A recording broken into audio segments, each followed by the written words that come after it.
Let's get started on the quilt. So, what material you've been using? Show them what material, why you picked it. Well, this is the material I use on my quilts, and it's a very good material. I get it at Joann's Fabric. What you will call this material if they go out to get it? It's cotton, just a cotton.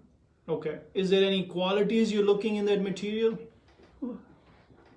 Well, it's not the most expensive, but it's not the least expensive. But Okay. I've used it for years and years, and I've never had any problems with it. Can you see the light through it? Can you put it against the light? Yeah. So not barely, as just barely. Okay, so Yeah. that's a good way. Yes. They can light up a torch or a Right. match, and they can see, so that when they're picking up a fabric, so they don't pick up the fabric which is very light weave. So they pick up a fabric which is a little bit opaque, right? Right. And I've Okay. got a lot of these women that have been quilting a lot longer than I have, and they give me pointers and stuff. And Oh, good. So let's say you picked up the fabric. So what's the next step? okay, we start out with the 19-inch piece, one inches across, and you fold it over on each side. Then you fold it over again. So you want to show it how. Okay, so basically he made a tie because it's very hard to find elastics these days. So he's making ties by hand by folding over and threading them twice. So here. So I fold it over once here, then I fold it over again. So I make it smaller all the way around. So by making it smaller, it becomes more stronger, right, Yes, Jerry? yes. Okay.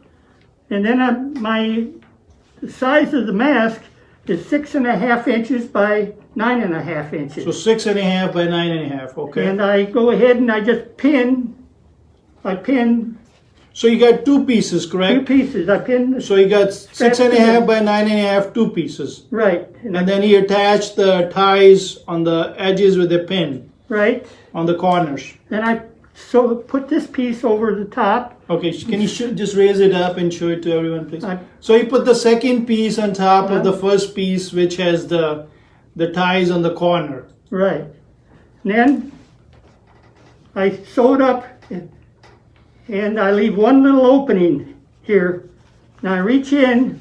Okay, let me show it to everyone, Jerry. Okay, so Jerry that's very clever design. So he left small piece of opening after stitching all around.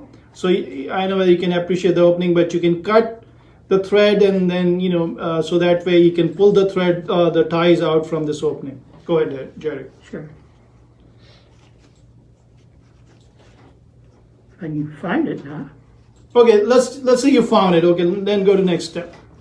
Okay, then I turn it inside out, and then, So the important step, inside out, so that way the seams don't show. then I go ahead and put some little ridges over here to make it a little forming better on your face. Right, so can you show your finished product in front? Sure. So it came out really beautiful, Jerry. Good job.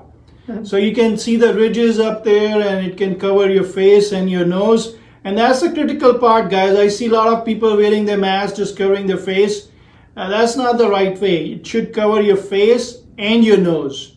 Then you can have, you're not exhaling out the small droplet. As you know, the coronavirus gets through droplet. So any other pointers you want to give, Jerry, before we move on to the next topic? No, I just enjoy making them, and it takes We enjoy you coming here and showing everyone.